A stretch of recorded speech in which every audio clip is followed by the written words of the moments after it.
Greetings, listeners, domestic, international, extraterrestrial, and sideshow attractions. I'm Dave Reed. And I'm Kristen Riley, and this is The Cast Files.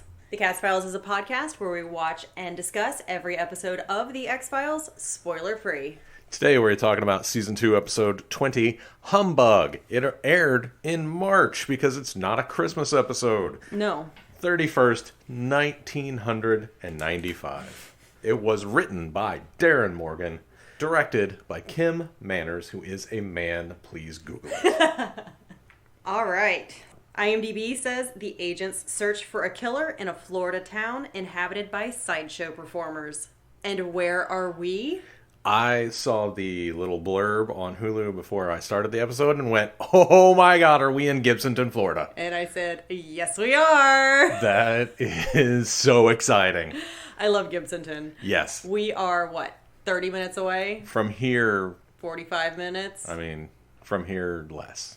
Oh, okay. Definitely less. But... I'm giving ballpark. It doesn't have to be specific. But yes, we're very close to Gibsonton and have visited, and I will talk a little bit about it in a bit. And I've just been all over Gibsonton because of what I do for a living. That's true. Yes. And it's a wonderful place where you can just, if you go to the right spots and you know where to go, you can just see elephants. Yep. And giraffes. Yep. And people's front yards that just have carnival rides in them. Yep. It's a fantastic place. It is. So the synopsis is a bizarre murder in Florida brings Mulder and Scully to a town populated by circus freaks, which is not the term that I use, but is the term that's used in this, and sideshow performers of all shapes and sizes, bringing into question the very definition of quote unquote normal. Oh, does it now? Yes. Interesting. All right. So we get into the cast. We have two repeat offenders. Offenders? Repeat players in the X-File universe. John Payne he plays a guard in this one, and he was in the Erlenmeyer Flask. We also have Gordon Tipple, who previously played a detective in Eve. And, we had three. And Joe Crandall in Young and Hart. Oh, I'm sorry. Still two. He played in two. We have guest stars, Jim Rose as Dr. Blockhead. Did you have anything you wanted to say about him? I did not find anything interesting about him. The owner and proprietor of the Jim Rose Circus. Okay, that makes sense. Wayne Grace as the sheriff, James Hamilton. He was in Mulholland Drive and also in Friday the 13th, the final chapter. Oh, was it? I don't think so. You don't think so? No. Okay. I don't remember what any of the names are. Me neither, but I can guarantee you that was not the final chapter. We also have Michael Anderson as Mr. Nutt. He was also in Mulholland Drive. I see. And Carnival. Yes. Which I cannot believe you let me watch all the way to the end of Season 2 and let me see the end of Season 2, and that was the end of Season 2. It's a great show. And he's great in that show. Yes. And he's also really good in Twin Peaks. Yes. I'm just still mad, and I have to remind everybody how salty I am about the end of Season 2 of Carnival. I suggest everybody watch it. It's really good all the way up until the end. We have the Enigma as the Conundrum. It was well named. You know, I tried to look up the Enigma also. Well, I did look up the Enigma. I tried to find something that I thought would be interesting, and it's, besides him being the tattooedest man and holding the Guinness World Record for the number of tattoo jigsaw puzzle pieces. So the Enigma is known as the most jigsaw puzzle pieced tattooed person. Okay. Not just the most tattooed person? Mm-mm. Okay. And at one time, he had something like 23 people tattooing him at once. That seems like not enough skin for that many people. Yes, 23 tattoos were underway at once, which is just a lot. It's too many. It's. I need to see a picture of how everybody was positioned because how. Yeah. So I was surprised by him having regular people teeth. Oh yeah, here's a picture of him as a non-performer. Oh wow, interesting. I mean, I guess he was actually a performer because he was in a band here, so he was a different kind of performer. Oh, okay. Pre all of the body mods. Oh, he's got human regular teeth there too. Yeah, I don't know. Maybe I'm thinking of somebody else when I think they have a mouthful of filed down teeth. I know I know what you're talking about. I don't know whose mouth that is. Yeah, I don't either now. And then we have Vincent Schiavelli as we Lanny. do. And so he's in a ton of stuff, but instead of saying what all he's in, because we've seen him in a ton of stuff, did you know that he authored 3 cookbooks? Oh, good for him. Yeah. I know him as Uncle Anyos from a couple episodes of Buffy the Vampire Slayer. Yes. Most people know him from Ghost. Yes. He's the subway ghost. He was in Ghost. That's correct. He's one of those really good character actors. Yes, he's in a lot of stuff, but I was like, we've all seen him in stuff, and he's always great. So here's something else you might not know. So here's a little bit about the reception. Humbug was the first explicitly comedic episode in the series, and Morgan would go on to contribute 5 more scripts that furthered his comic take on the show. This was an explicitly comedic episode? That's what they're saying. Okay. Yeah. In his 2002 book, Strange TV, M. Keith Booker describes Humbug as an important episode in the show's ironization of its exploration of otherness. From the start, it challenges the characters' and viewers' assumption about difference. Oh, okay. I mean, they actually do have some good lines in here. Yeah. And it's also got some funny stuff in it, too. I just don't know if it's an explicitly comedic episode. Yeah, there's a lot. And unfortunately, we are on a bit of a time crunch because I would love to just spend so much time talking about this. And in the X-Files book that's over there, I can't remember what it's called, Monster of the Week, there's some really good stuff in it. So, reception, Humbug received praise from critics, which we also Good praised job. it. We're amateur critics, I guess. I suppose so. We're very critical sometimes. Yes, we are. And very amateurish. All the time. Yeah. In a 2010 review of the episode, the AV Club's Emily Vanderwolf gave it a grade A. She noted the difference between the style of the episode and previous stories of the series, saying that at first it, quote, feels like it might be a very special Murder, She Wrote or something, unquote. And later, quote, we're clearly in some other show entirely. The only links in the continuity chain being Mulder and Scully themselves, unquote. I didn't feel like it was so super far. No, there's definitely supernatural stuff going on. Yeah. Well, I guess maybe not supernatural, but... Monsters of the Week. Yeah. And I'm not saying that as the sideshows. There's a literal monster situation. Kind of, yeah. I mean, it's Yeah. definitely not physically possible. Okay, all right. What happened? I'm trying not to be disrespectful, but also this is a monster scenario. I call it a quado multiple times in my notes, so... Open your mind. I think you're fine. Okay. But yes, overall, it was a lot of good reviews. A terrific episode, well written and odd, said another AV Club writer, Zach Handlin. And again, overall, we enjoyed it. So, you ready to get into the summary? Sure. In the town of Gibsonton, Florida, Woo, get down!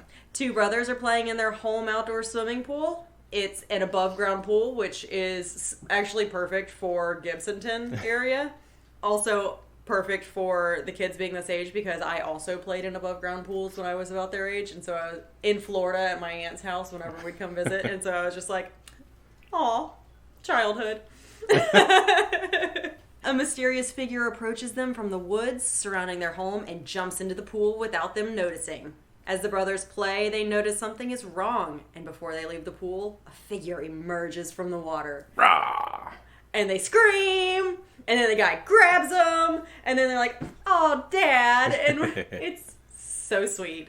Because the person who jumped into the pool was their father, the alligator man, who was scaring them for fun, and obviously they had a great time with it. He had been away for a while, and so he was really excited to be back and to see his family, and he was surprising the boys and then sending them inside because Mom will kill him if she finds out that they're all out in the pool, which was foreshadowing. What? The quado was their mom? I didn't pick up on that at all. The boys leave to go inside because they're good little boys, because everybody's good in this scenario. And the father stays behind to swim.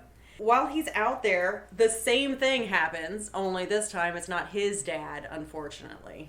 Unfortunately. And we see him dying in the pool and bleeding out in his pool.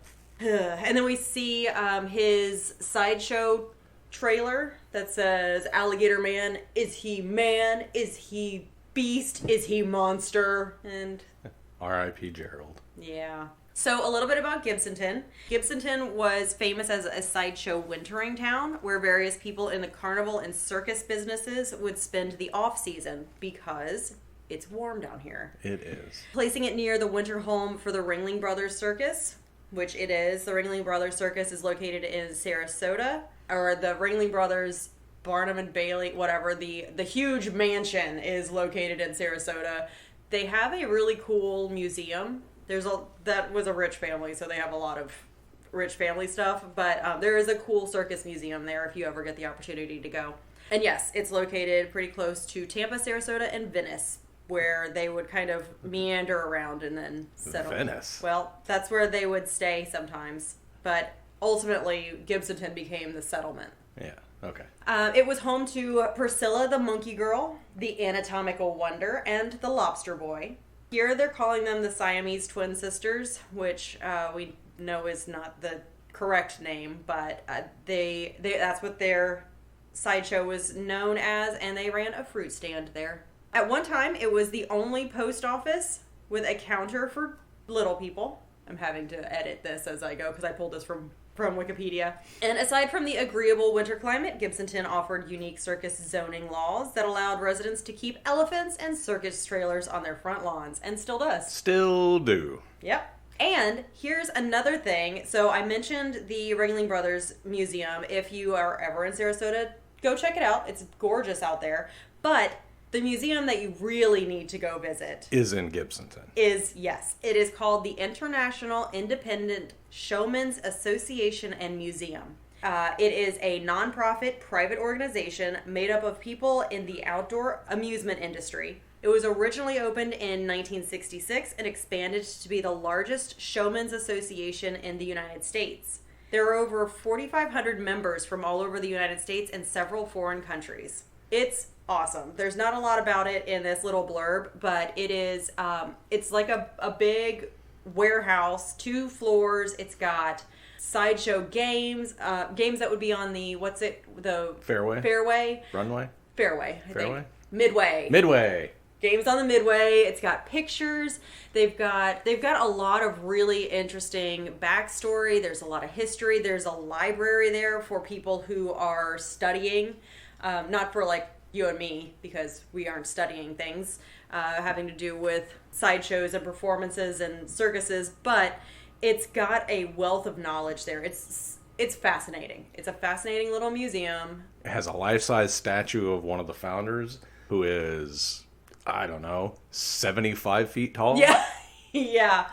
It's really cool. And because we know that the history of sideshows and circuses can be fraught with some not so great things, because the history in the United States is fraught. Yes.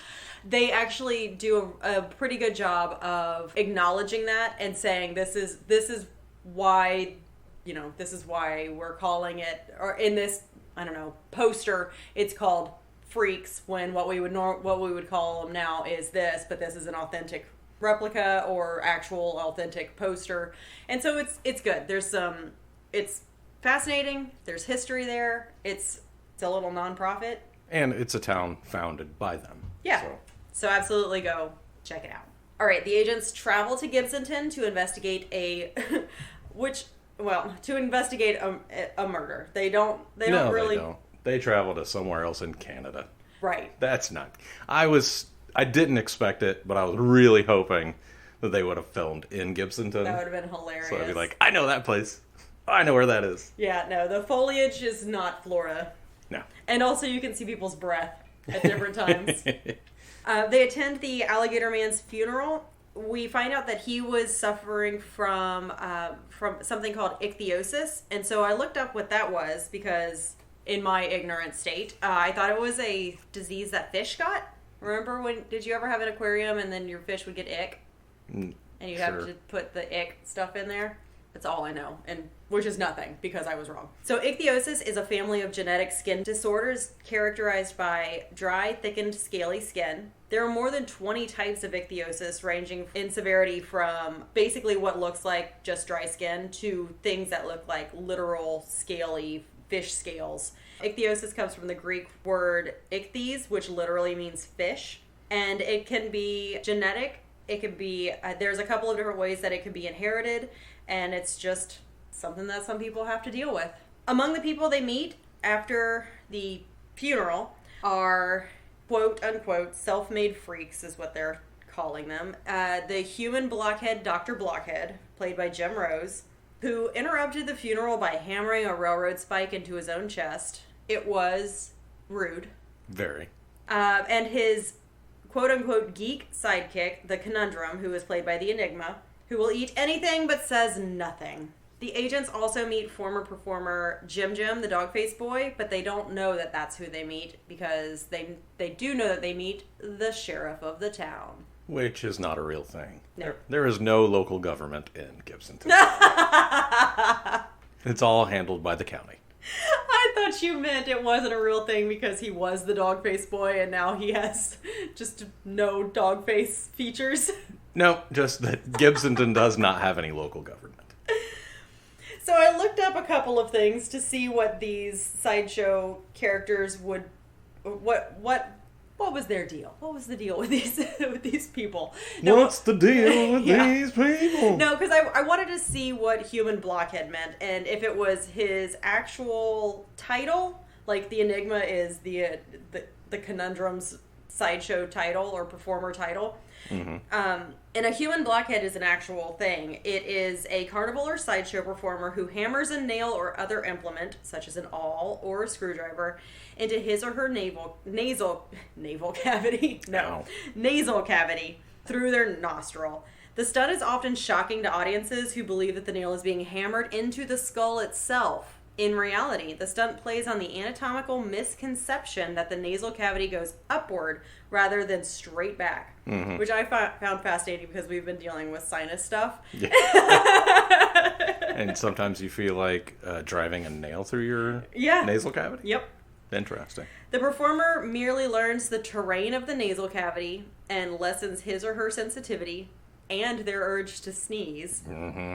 Until the implement can be slid straight back through the nasal cavity until it hits the back of the throat. And then they'll use hammers and things just for shock value. Right.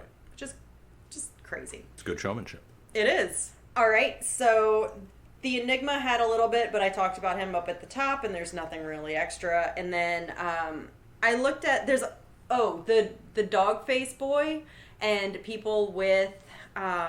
I cannot remember what it's called, but with that genetic condition. Hypertrichinosis? Yes. Fascinating. But I didn't have time to go into all of it. There's so many people. Check it out if you're interested. There's a lot of well-known performers. There's pictures on Wikipedia, and it's just fascinating. I love circuses, if you can't tell.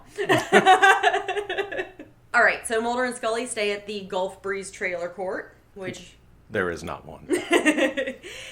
Here they meet the distrustful manager, Mr. Nutt, and Lanny, an alcoholic with an underdeveloped conjoined twin named Leonard. Mr. Nutt has some really good speeches. He does. Up at the top here. He does a beautiful cold read on Mulder. Maybe you can grab that clip. Maybe. That'd be good. Yeah. It was really good. I can't do it justice by just saying it. No. And... oh, so good. Great cold read. So while they're in Gibsonton, the agents hear a story about the legendary Fiji mermaid. It is the quote-unquote humbug referred to in the episode's title. So humbug is not a Christmas thing. It is a trick. Bah. Yep. Nobody can hear you shaking your head.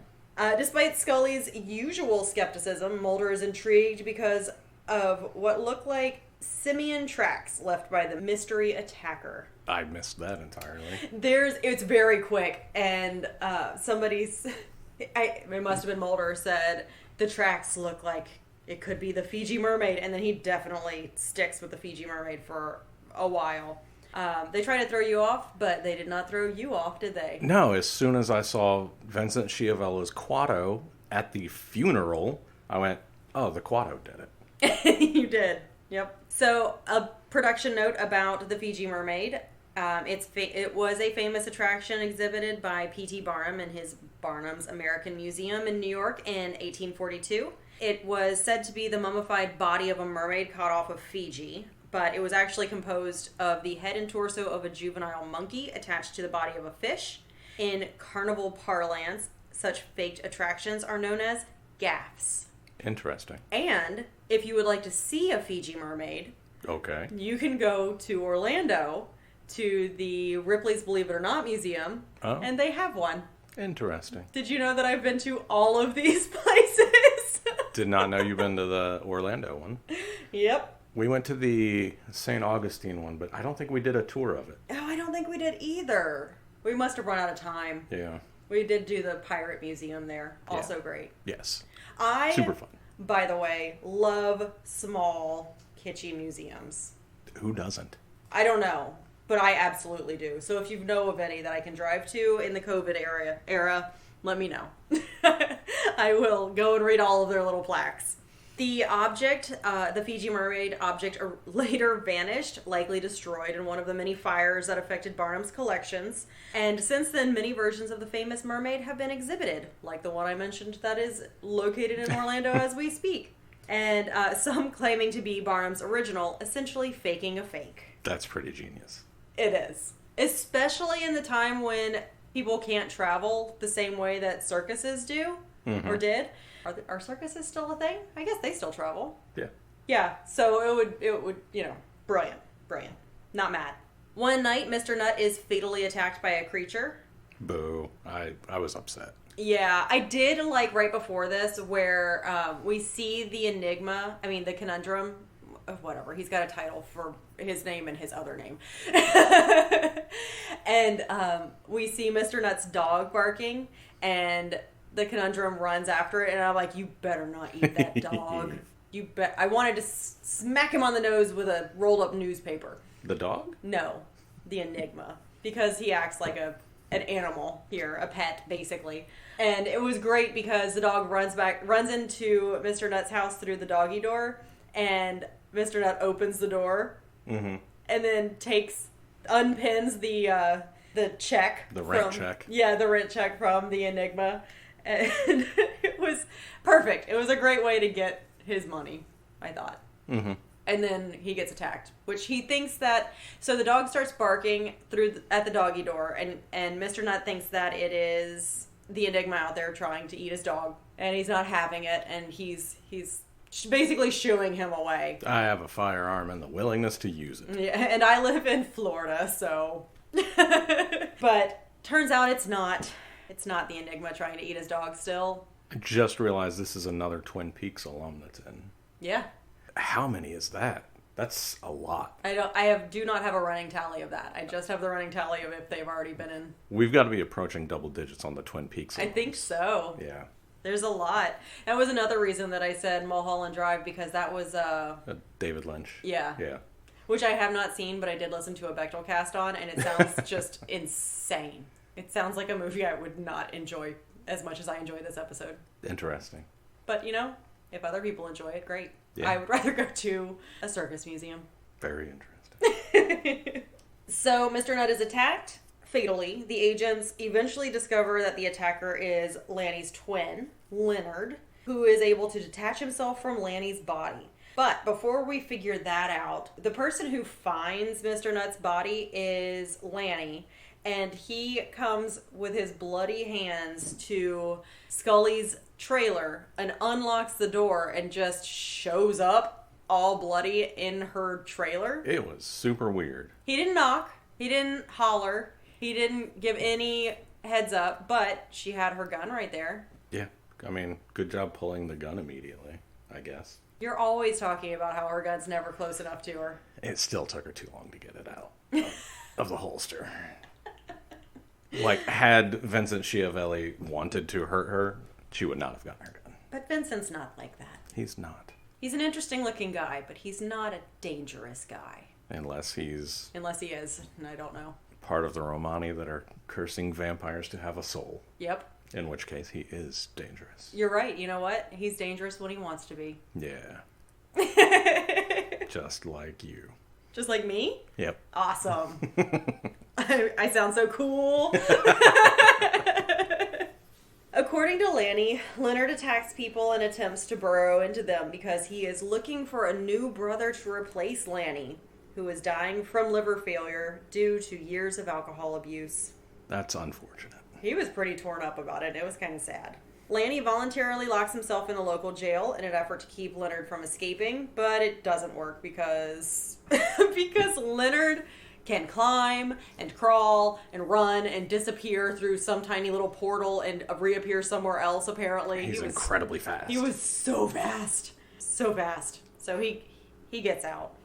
We do get to see Mulder and Scully try to capture Leonard inside the funhouse, which was, honestly, I thought really well done. The Hall of Mirrors thing was a little bit trite, but I wonder if it was in 95. I gotta imagine it was. We've seen it a bunch in the last 30 years, but I wonder. I bet I would have loved. I bet I would have and did love. I've definitely seen this episode before. Mm. This is one that I was watching and I was like, "Oh yeah, I remember this." Guess who I didn't remember? Mr. Nutt. No. The Quado. No. David Duchovny. No. They rag on David Duchovny so much in this for being so pretty. Nobody calls him pretty, though. I wanted true. somebody I know. to just straight up call him pretty. No, I wanted Mr. Nutt to call him pretty to his face. He almost did. He got close. But no, the person I didn't remember was Dr. Blockhead, because what a forgettable person. Oh, you think so? I do. Okay. That is a person I do not want to spend any of my brain energy on. Yeah, clearly. You have not mentioned much of what he's been in the episode. He hasn't been important, in my opinion. He was the red herring. That's pretty crucial to the episode. Yeah. The Fiji mermaid was the red herring. Oh, was it? Okay. The Fiji mermaid came up as often as Dr. Blockhead. They did think it was him. I don't know why. Because they didn't like him. Same. Yeah. Clearly. Did you notice in the shot where Dr. Blockhead, Dr. Professor Blockhead, was hanging upside down over the cauldron that had the fire lit underneath it, getting himself out of the not the straitjacket? Yeah, I was going to say the wetsuit. The straitjacket. Did you realize the Enigma was in there? Not at the time, not until he popped up. Right, I didn't either. So was he in there while it was boiling? It's not actually boiling. It's a show. It's a performance. If he fell in the water, do you think the Enigma would eat him? Yes. So it's like dangling over a shark-infested tank? Yeah, that's the show. It's good. You know what? I'm back in. Yeah. To this show. I was already in for everybody else. It's good stuff. I like it. I'm not a huge fan of Jim Rose, but that performance there was good. Performance? Yes. I guess that was a performance. His acting was less than. It was fine. I think it was good for his character. It's true, I guess. Yeah. All right. Well, when they leave the funhouse, they see Leonard just scurrying away. Just the fastest creature you've ever seen. No good sound effects, though. No. My only real criticism of this episode is no good sound effects. The Foley artist should have been set free for this. There should have been all kinds of... Oh, just crawling through dried leaf sounds. All kinds of good stuff. It would have been good. Snakeskin rubbing on snakeskin. I have no idea what that sounds like. It should have been in this. Okay, then I would know. All right. Well, they find after they leave, they can't find the Leonard. The Leonard? Yep. The Quado. That's what I'm calling it. They do find the conundrum because we see the conundrum get attacked by Leonard. And then the agents. Would you like to talk about the urgency in their running? Just a light jog. They're like, somebody's being attacked over here. The conundrum is yelling. We've never heard him make a sound. He's yelling. And they're just the lightest. One of those where you're crossing the street and you're pretending to speed up. Yep, and you've got on your business shoes, your office shoes, but you're pretending like you're gonna run, but you know you're not gonna run. You're not in your office shoes. Move your torso a little faster, but not your feet. But not your feet. Yes, that's exactly what it was. So they didn't get to him in time, and when they find him, the conundrum is lying on the ground, rubbing his stomach. With a distended belly. Yep. And no bite marks. They did make a comment about how all of the people who had been attacked had the bite marks in them. Because apparently it was a lot of They had people. the same wound. Yes. Because Quado was trying to find a new... brother. I can't remember the brother's name in Lanny. Total Recall. Oh. But that guy was in an episode in season 1. Oh. All right. The brother of the Quado. So now we've had the Quado and the brother. There you go. In the X-Files. It's just a whole family business here. Start the reactor, Quaid. Wait. Start the reactor. Since Leonard is still officially at large, the sheriff launches a search radiating outward from the trailer park looking for fresh tracks. They don't find it. Simian tracks, apparently. Right. Even as he is orchestrating the search, he sarcastically asks Scully if she's sure what she saw was a disjoined twin instead of the Fiji mermaid who could have jumped back into the ocean and swum all the way back to Fiji. Which is a weird line. It should have said into the Alafia River, which is right there in Gibsonton. It is. I have run in the Alafia State Park. I don't think that's near Gibsonton. Oh. Well, it's probably by the Alafia River. Probably. Which I assume is longer than just Gibsonton. Yes. Yes. Geography. We're good. We're good at it. Mulder Riley comments that Scully has just gotten a taste of the attitude people usually direct toward him at crime scenes. Interesting. Yeah. What was really fun was Mr. Nutt always coming back and being... Oh, no, it wasn't Mr. Nutt this time. And it was Dr. Blockhead. Yep, Dr. Blockhead's about to just... He does a good speech about how nature abhors normality, and it'll always create a mutant. Otherwise, everybody would look like him. And it cuts over to Mulder, like, standing... Doing the with Captain Morgan. Doing the Captain Morgan pose, like, looking up. Yeah. It's really good. In just the baggiest suit. Oh, it's terribly tailored. No product in his hair again. No. They weirdly picked an episode to talk about how good looking he is and then make him not look that great. I mean, he just looks the same as he always does because they have not figured out product. I don't understand why his hair is not beautiful. I don't either. Well, right before we get to that, Dr. Blockhead is taking all of his stuff for his performances and also the Enigma, and they're going to go away because Leonard is still at large and he doesn't want to stay around. He says Leonard's next likely move will be to try to rejoin with Lanny, but Scully says Lanny died the previous night from cirrhosis of the liver. And Dr. Blockhead said, oh, great, there's a moral to this story. It's don't drink alcohol, which was actually pretty funny. It was. And then Scully says that she already did the autopsy on Lanny and then tells Dr. Blockhead all about the abnormalities in his system. Well, it's from one doctor to another. We have established previously that he is not an actual doctor. Because Mulder did some sort of research. Yeah, he did. He looked into Dr. Blockhead. Because Dr. Blockhead said he was from Yemen, and you can look at him and know that that is not true. I did no research on Dr. Blockhead and can tell you he's not from Yemen. Mm-hmm.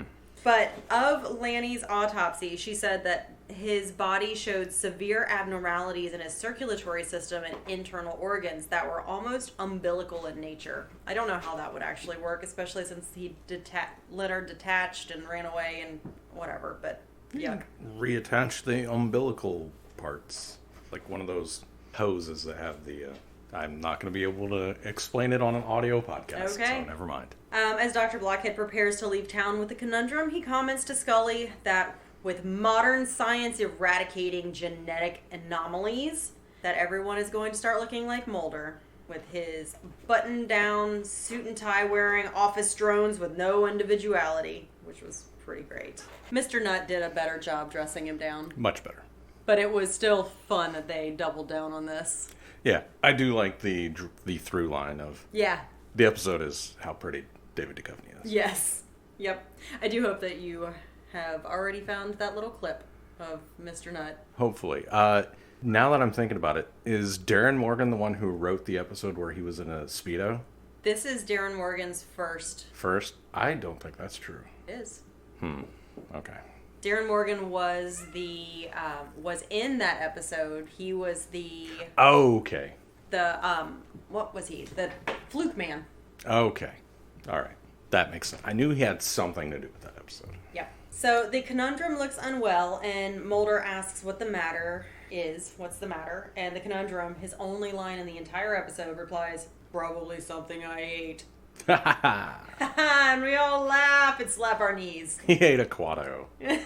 Dr. Blockhead drives away with the conundrum. Mulder and Scully turn to each other with confused and somewhat shocked expressions. And then it's the end. The end. We don't know if they keep looking for Leonard or if they're just like, it's probably in that guy's belly. I don't know. All right. Well, couple things I want to touch on. All right. There is the scene where Vincent Schiavella walks to Scully's trailer, and he's got like his robe Oh, yes. open, and Scully is gawking at his Quado, and he is gawking at her side boob. Yep. And typically, I would be like, come on, Vincent Schiavelli, don't do that. But she's gawking at him, so fair game, I say. If you're going to gawk, you're going to get gawked at. Gawking twinsies. There's the scene where the conundrum is just eating crickets out of a bucket or something. Oh, yeah. Little container. Yep. And they offer one to Scully, and she grabs it and throws it in her mouth. And she does actually put the cricket in her mouth. And I was like, oh, that was baller. So did David Duchovny. Yeah. It was a good move. He came out of character as Mulder to become David Duchovny. And it was like, what? It was good. It was good. It was a power move. Yep. And I loved it. It was great. Then she goes to the one museum. I loved that museum. I know. I'm surprised you didn't bring it up, because it was great. That's where they find out that the sheriff used to be Jim the dog-faced boy. Yep. Oh, and the curator says that he's going to show her something. Yeah. But only the most curious minds can handle or something. And she's not allowed to tell anybody else. Uh-huh. On two conditions. Do not tell a soul. And the second condition? Another $5 donation. Yes. It's great. Oh, it's so good. Because then it's just the exit. So good. But they talk about Chang and Aang. Yep. And he says that Aang, those are conjoined twins who were around in the 1800s. Yeah. And one of them died in the middle of the night, and the other one was still alive for a little while. That's not a true story. It's not? No. I thought it was. I read about it, but I didn't write it down. Okay. They were definitely conjoined twins, but it didn't happen quite that way. Nobody can hear you. Oh. I was, for whatever reason, I was like, you can hear me. You were talking to me and not the microphone. Yep, I was talking to you. Okay, so I looked it up in Monsters of the Week, and in this entry, they do say that that's not quite how the bunkers really died, which would be Chang and Aang bunker, but let's allow for some dramatic license. I guess so. And then it didn't explain further, and... Yeah, because I thought that was how they died, but I guess that's just the story that got told on more than just the X-Files. Yes. So Scully goes out the exit, and I said, what was that you were saying about one born every minute, Scully? Uh-huh. Mr. Nutt is, in one scene, fixing some plumbing underneath Scully's trailer. He comes out and has some more choice words for Mulder. It's amazing. Who he keeps accusing of judging him on his looks and stuff, even though I'm not sure Mulder ever did. He seems a little defensive. Yes, he does. The first time Mulder meets him, he asks him if he also worked in the circus. Yeah, okay. It was something like that. But he keeps going in on it, and he says you'd be surprised about how many women like the stature. And Mulder says, and you'd be surprised how many men as well. I'm like, did Mulder just come on to this? It does jam him up a little bit. And he just walks away. Yep. They spy on the sheriff doing something shady out in the yard. Oh my god, this was so good. It's so funny. Because then they go and dig it up, and it's a potato. And I immediately knew what that was about. They didn't, though. I didn't either. And he comes out and explains warts. That's how you get rid of warts. You rub a potato on your wart, you bury it in your yard under the moonlight. And they're like, that doesn't explain the potato, though. No, it explains it perfectly. At one point, Jim Rose, he's got the hooks all in his chest, and he's going to suspend himself by it to reach, spirituality or whatever. And he had a great line. Something along the lines of spirituality is, there's a lot of pain involved in spirituality, and if more people knew that, there'd be more atheists. Yeah. Great line. Mulder is skeptical about the Quado at first, which seems real weird. You would think he'd be the one to jump at that, but, whatever. And they're looking, Scully's looking out the window, and they're like, Mulder says, how mobile can this thing be? And it's like... Oh my gosh, yeah. Scully says, too mobile. Yep. Which I thought was pretty funny. And then when they're in the fun house trying to find it, David Duchovny comes out of a slide in the wall. They almost shoot each other. Yeah. Which was fun. And Scully says, we're going to have to catch it on the way out. And it's already long. That's why I was saying that it goes into these little portals that we don't see and then comes out somewhere else because it's so fast. And then that's when they do the light jog to the conundrum. Yep. Really fun episode. Lots of good highlights. We don't normally have the two segments separate, but yes, there were definitely a lot of highlights in this one. Yeah, good fun episode. It was just nice. Yeah. I really liked it. I did too. I would have loved for them to have been here in Florida, but I guess... You can't wear all the layers that they're wearing. No, and I guess the Enigma couldn't have gotten into the river and swum around here because... Alligators? Snakes and alligators. So, alright. Fair. Super fun. Fun episode. Who are you shipping? I don't have an idea right off the top. Do you have anybody in mind? Lenny and Lanny. Aww. Those guys should get along a little bit better. I see that Leonard was trying to survive. Well, he'd been doing this for decades. 28 years. Yeah. So it didn't start with trying to survive. It started with disliking his brother. Yeah, that's true. That's true. Lanny did seem heartbroken, but also unwilling to change whatever was the actual problem. So, but the actual problem was his Quado was not exactly 100% sentient. It was very sentient. Did you see that thing? It was hunting. It was stalking. Well, he said that he doesn't think Leonard knows that he's hurting people. So if he's unaware that he's killing people, he's not 100% sentient. Yeah, but I think that was Lanny trying to protect his brother. I think the nature of the wounds suggest he's trying to attach to somebody else.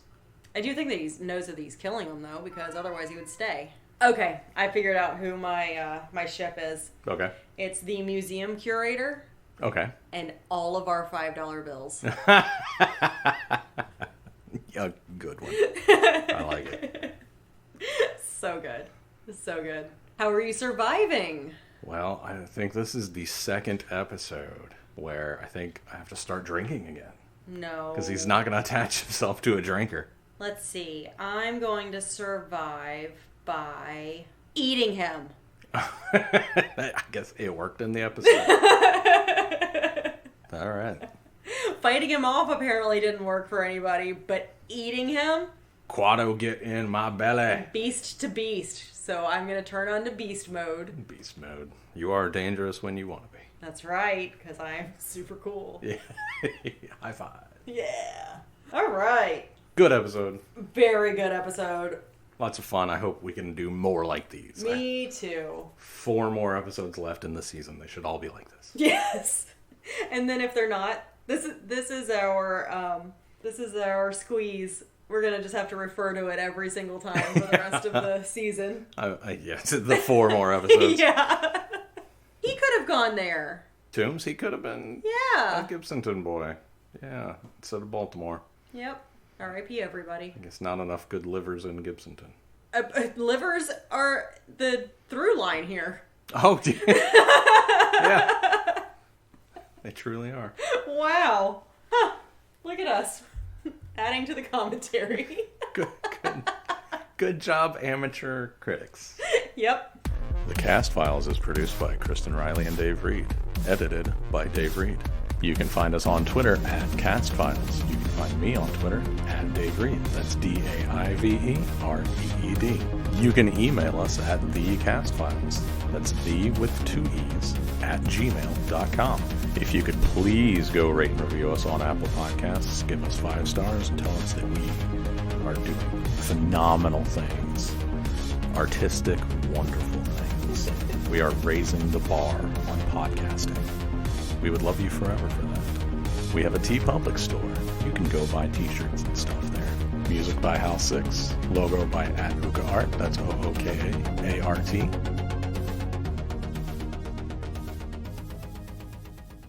IMDb says the agents search for a killer in a Florida town inhabited by Wow. Good job.